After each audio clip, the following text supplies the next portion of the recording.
dalam hati saja. Allahu Akbar. Ayatnya bebas.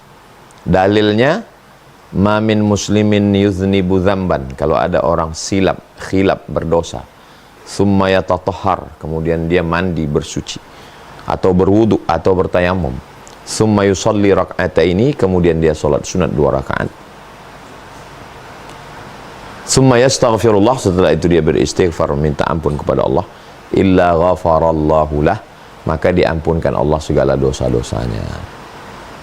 Jadi tidak mungkin kita masuk ke dalam bulan yang suci dengan badan dan hati yang kotor. Maka dibersihkan semua dengan mandi taubat, salat sunat taubat, dan beristighfar. Rukun taubat itu 3. Yang pertama, an-nadamu fil qalbi, menyesal dalam hati. Yang kedua, al-iqraru bil lisani, dinyatakan dengan lisan. Astaghfirullahalazim alladzi la ilaha illa huwal hayyul qayyum wa atubu ilaih. Lebih bagus lagi sayyidul istighfar, Allahumma anta rabbi la ilaha illa anta khalaqtani wa ana 'abduka wa ana 'ala ahdika wa wa'dika mastata'tu. A'udzubika min syarri ma sana'tu, abu laka bi ni'matika 'alayya wa abu bi dzambi faghfir li fa innahu la yaghfiru dzunuba illa anta. Setelah itu ghafarallahu lah, diampunkan Allah dosa-dosanya. Nah, taubat ini amat sangat penting. Taba yatubu taubat, lifullahu nafsan illa wus'aha.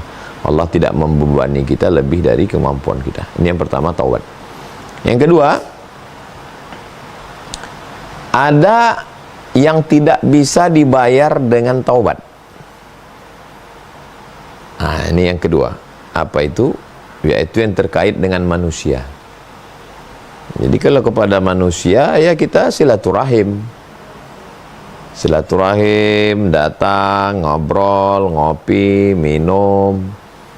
Nah, itu untuk, karena menangis pun kita di pintu Ka'bah terkait dengan masalah dosa kepada manusia. Kalau kepada Allah Subhanahu wa taala dengan sholat sunat taubat, tapi kalau kepada manusia ini maka kita dengan cara minta ampun, minta maaf. Nggak bisa minta maaf melalui lisan, berat, ya minta melalui WhatsApp. Makanya kalau ada itu dapat WhatsApp, selamat memasuki bulan Rajab, selamat memasuki bulan Sya'ban, mohon maaf lahir dan batin. Itu sebenarnya salah satu cara teknis untuk minta maaf. Ya, masalah orang memaafkan tidak memaafkan itu urusan dia. Yang penting kita minta maaf. Saya mengucapkan selamat memasuki bulan Sya'ban, memasuki bulan Rajab. Kalau ada silap salah saya mohon maaf kepada semua jamaah. Kata jamaah, saya nggak mau maafin Ustadz. Ya bukan urusan saya. Tapi enggak juga kita omongin begitu, saya minta maaf, kalian mau maafkan atau enggak itu bukan urusan saya, enggak gitu. Jadi kita minta maaf kepada manusia. Karena maaf kepada manusia ini tidak bisa diwakilkan dengan taubat nasuha. Lalu kemudian yang ketiga, membayar hutang. Jadi hutang-hutang kita kepada Allah itu nggak bisa selesai dengan taubat. Ini yang ketiga. Utang apa itu? Utang puasa. Utang puasa kita yang Ramadan tahun lalu ada tinggal 7 hari. Kemudian tinggal 7 hari itu belum diganti sampai sekarang. Nah, inilah kesempatannya di bulan Rajab ini.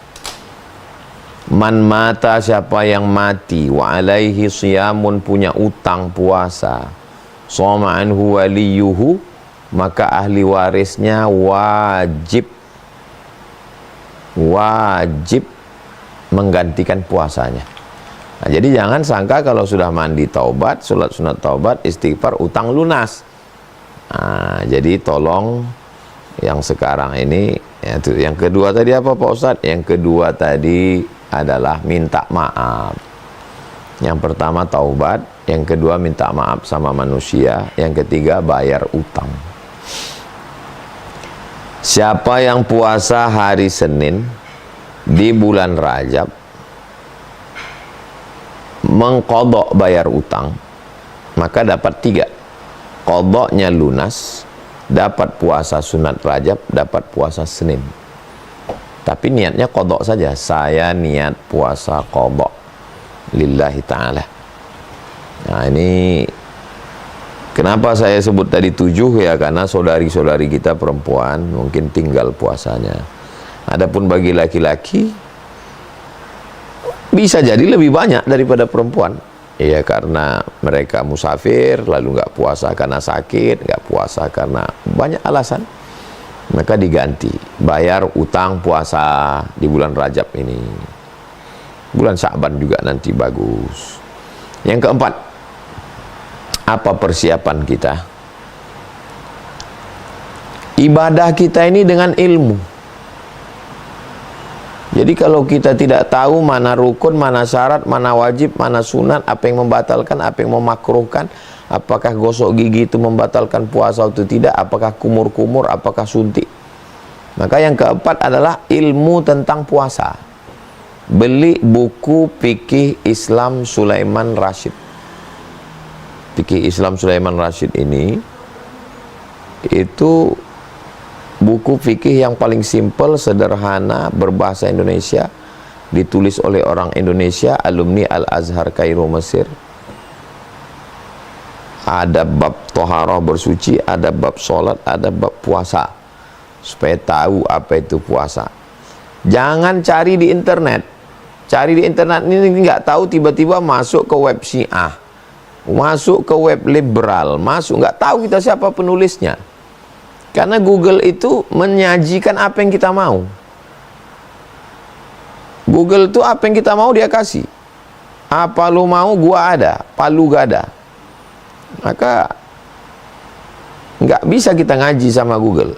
Sekedar mencarikan informasi bisa, tapi untuk menyaring itu manusia. Nah, maka saya sarankan belajar fikih puasa. Tapi nanti setelah tahu dari Buya Yahya, Kiai Haji Idrus Ramli, Gus Baha,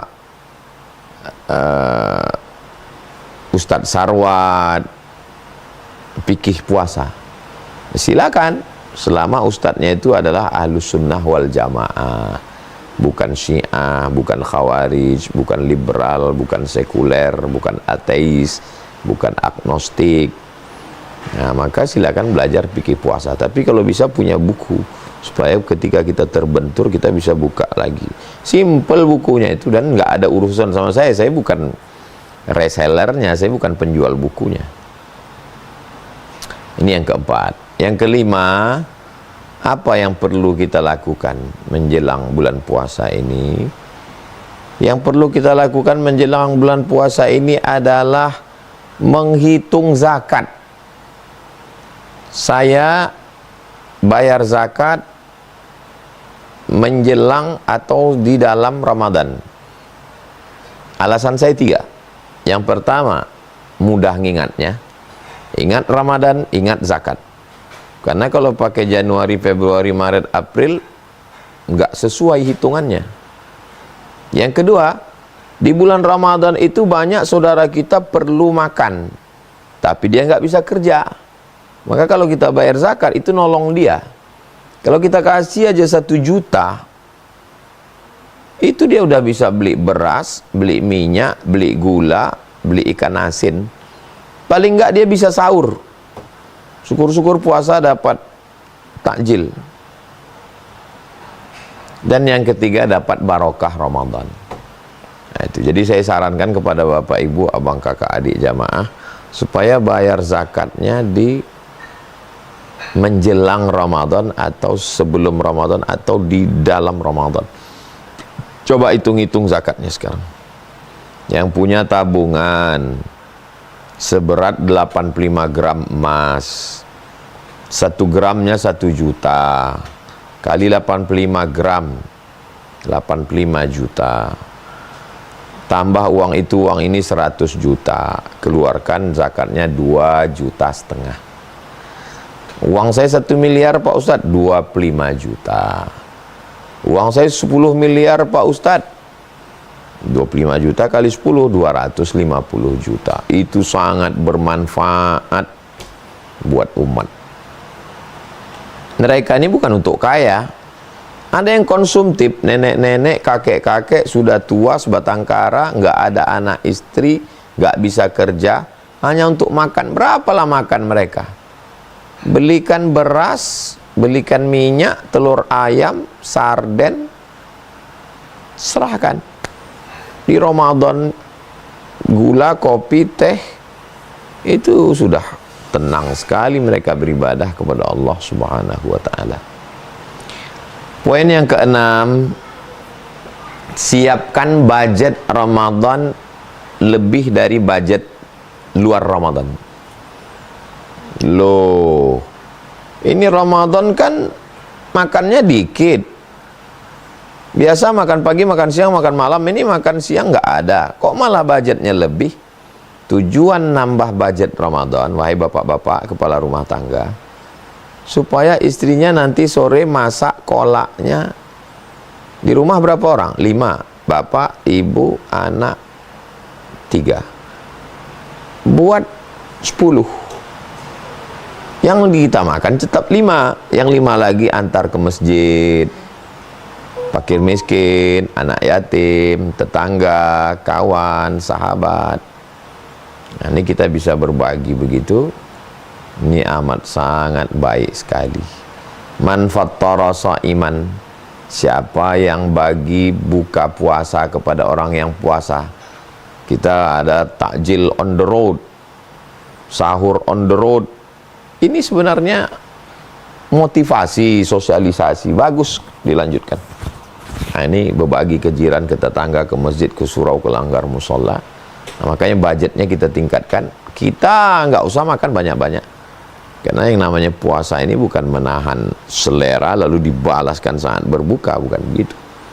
Tapi ini adalah untuk kita semua, supaya nanti pas saat kita berbuka, kalau makanan itu enak di tenggorokan kita, ya enak juga di tenggorokan saudara kita. Itulah makna bersaudara, itulah makna ukhuwah, itulah makna persaudaraan.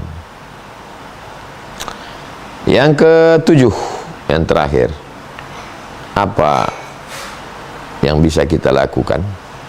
Latihan dari sekarang. Latihan puasa itu tadi yang qadha itu. Latihan bangun malam.